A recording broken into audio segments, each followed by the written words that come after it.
सबसे पहले एक भैंस बीमार थी जो पैरों से लंगड़ी चल रही थी, उसका ट्रीटमेंट किया। और यहाँ पर ही एक गाय बीमार थी जिसको बहुत ज़्यादा टेम्परेचर आ रहा था। भैंस का ट्रीटमेंट करने के बाद हमने गाय का ट्रीटमेंट किया और कुछ ज़रूरी चीज़ें उनके लिख के दी। गाय बहुत ज़्यादा बदमाश थी, बहुत मुश्किल से खड़ी रही, और जो भैंस थी वो इससे भी ज़्यादा ख़तरनाक थी। भैंस को काबू करके इंजेक्शन लगाना भी बहुत टेढ़ी खीर थी, लेकिन फाइनली हमने यहाँ पर जीत हासिल की। और अगले केस पर जाकर हमने एक छोटा पाटा देखा जिसके पैरों में दिक्कत थी, चोट लग चुकी थी।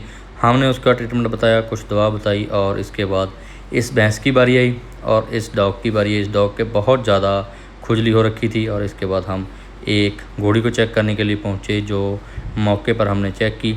इसका मालिक भी घर से चला गया था, लेकिन हमने फ़ोन करके उसको वापस बुलाया, फटाफट से वापस आया। और एक छोटी बछड़ी थी जिसको दस्त हो रहे थे, तो उसको हमने इंजेक्शन लगाए।